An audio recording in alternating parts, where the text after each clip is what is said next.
Emmanuel Macron, qui préside mercredi un hommage national à Robert Badinter, décédé la semaine dernière à l'âge de 95 ans, a promis de s'exprimer à cette occasion sur une possible entrée au Panthéon du père de l'abolition de la peine de mort en France. Malgré les réticences de la veuve de l'ancien ministre de la Justice, la cérémonie se déroulera en présence de députés de la France insoumise qui ont confirmé leur participation à cette rencontre solennelle. La République française en deuil. Emmanuel Macron présidera, mercredi 14 février, un hommage national à Robert Badinter, un sage et une conscience républicaine, décédé la semaine dernière à l'âge de 95 ans.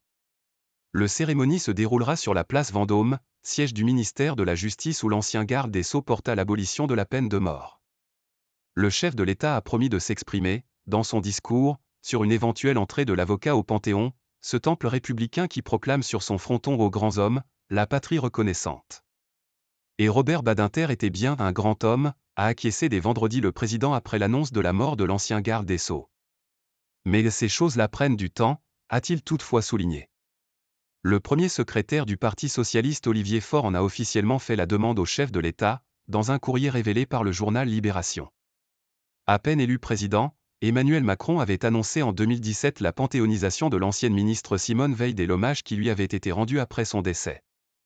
L'Élysée, en concertation avec la famille, a choisi un lieu symbolique et inédit pour saluer la mémoire de Robert Badinter lors d'une cérémonie ouverte au public, la place Vendôme, devant la Chancellerie. C'est là que le ministre de la Justice du président socialiste François Mitterrand porta la loi du 9 octobre 1981 abolissant la peine de mort, dans une France alors majoritairement en faveur du châtiment suprême. Il s'investit par la suite pour l'abolition universelle de la peine capitale, un combat qu'Emmanuel Macron dit aujourd'hui vouloir perpétuer, en accueillant en 2026 en France le prochain congrès mondial de cette cause. LFI persona non grata. Mais le rendez-vous solennel de mercredi aura lieu sur fond de polémique. La philosophe Elisabeth Badinter, sa veuve, a en effet exprimé le souhait que les élus du Rassemblement national et de la France insoumise ne viennent pas à la cérémonie, a-t-on appris mardi de sources proches du dossier. On ne sera pas présent, la famille ne l'a pas souhaité.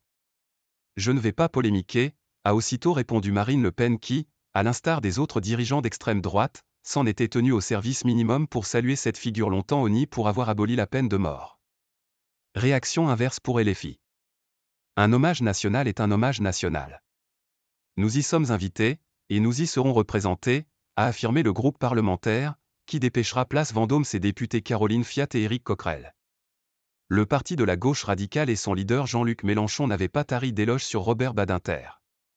Pourfendeuse des extrêmes comme son mari, Elisabeth Badinter a toujours combattu le Front National puis le RN, mais a aussi plus récemment dénoncé un certain islamo-gauchisme et a pointé la responsabilité énorme de LFI dans la montée de l'antisémitisme en France.